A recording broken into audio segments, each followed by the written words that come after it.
to another video. Becoming a regular thing now. We're over at EFI Parts and we are on the dyno with the UK's, potentially, I think it is, the UK's most powerful ZLET. So let's get inside and let's see what tweaks we can make on this car.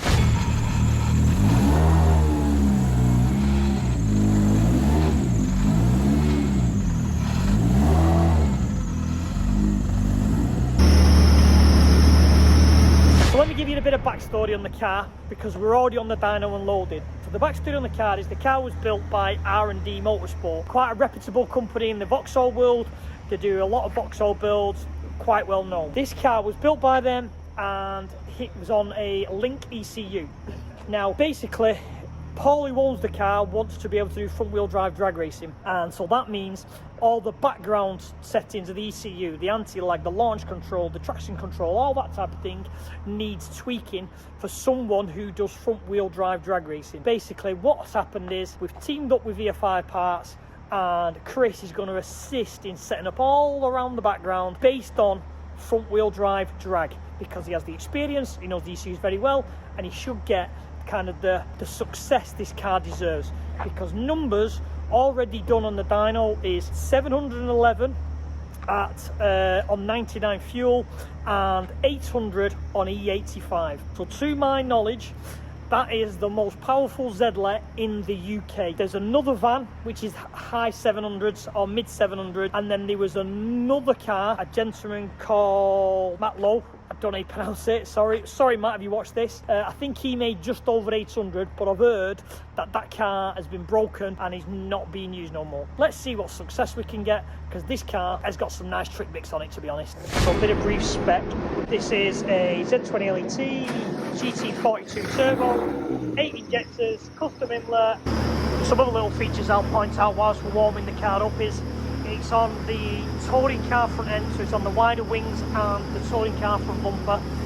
It's on what looks like 6-pot front brakes, and I'm sure it's on massive rear brakes as well. Like I say, this is technically a no expense spared ZLET build, and I'll tell you now, looking at the spec and sensors and ECU and dash and all that type of thing, this is no expense spared. This is the best of the best.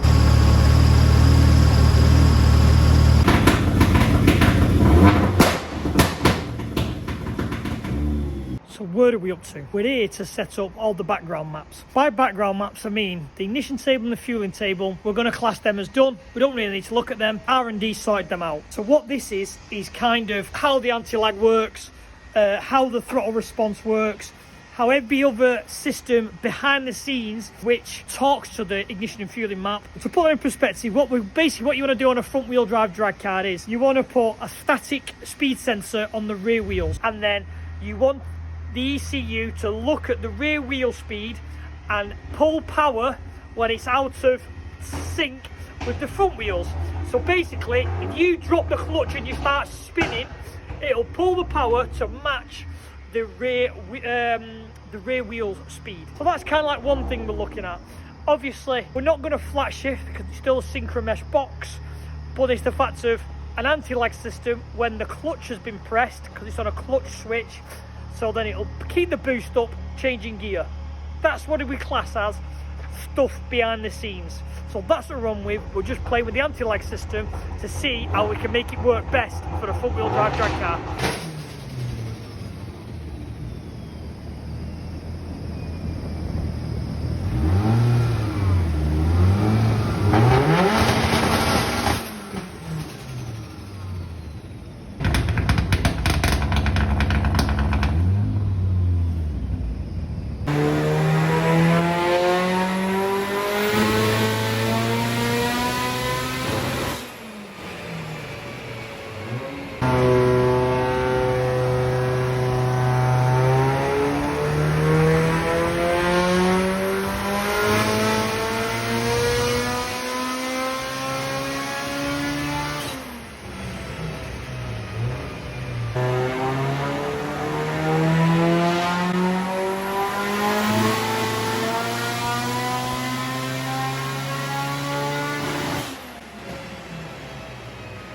just come outside. Chris has seemed to have fixed the anti-lag issue. That's all been kind of sorted out. So what we're doing now is we're just doing some basic power runs just to kind of give it a bit of a once over and make sure all the background stuff is set up on the ECU. So that's where we're up to now.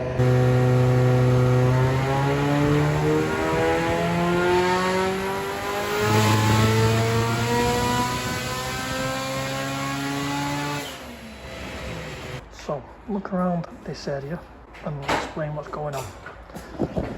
So what we're seeing is, so if you look at the divot, it comes up and down. That's putting in obviously the ECU that we want to see, 21 psi.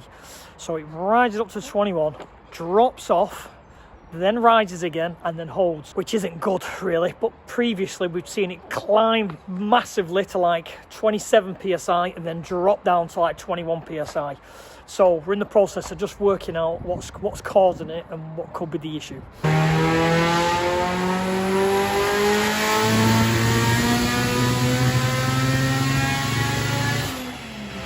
So we seem to sort the boost issue out. In theory, what we're seeing is the setup on the car is very, very complicated.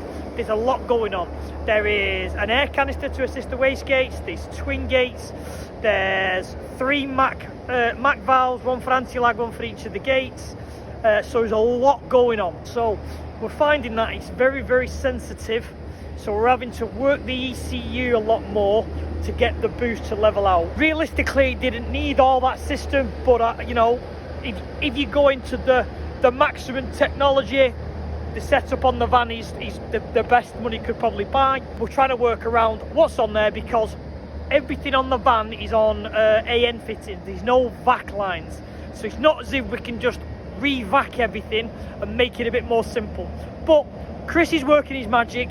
He's working around the ECU, he's working around all the back end stuff, and he's making it work. So we're going to start now increasing some boost and seeing how everything works with the anti-lag and the settings that he's put in. So as you can see, nice and smooth across. There's a slight divot, but as you can see, it seems to have fixed the issue.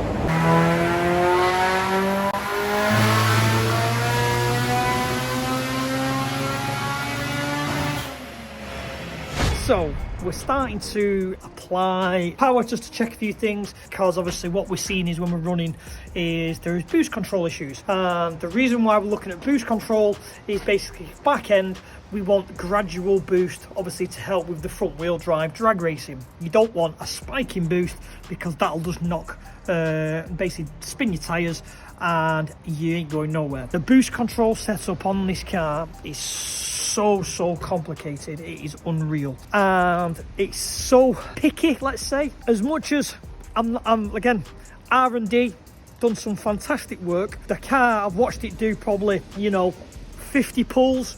It's flawless.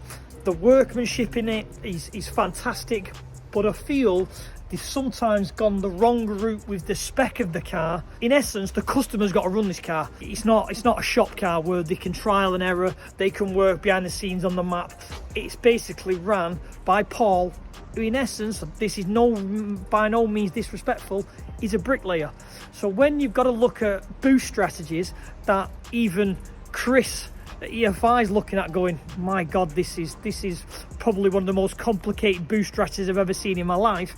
How is basically Paul, who owns the car, going to be able to work with it, progress with it, grow with the car, get the times it needs, unless you have the physical mapper sat there at the side of the strip with you to assist you? Doesn't make sense to me, because my opinion is you want your customer to be able to run the car themselves, and you just be on the end of the phone for basic advice, not on the end of the phone having to map.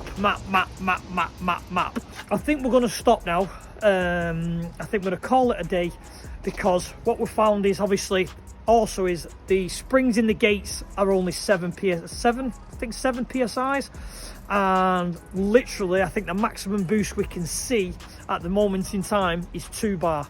So until we sort out this boost issue, we're probably going to look at putting bigger springs in the gates and replumbing the boost solenoid setup. Then there's no point carrying on, and there's no point putting E85 into it. So I think we're just going to have a bit of a discussion, sort out the next route and go from there.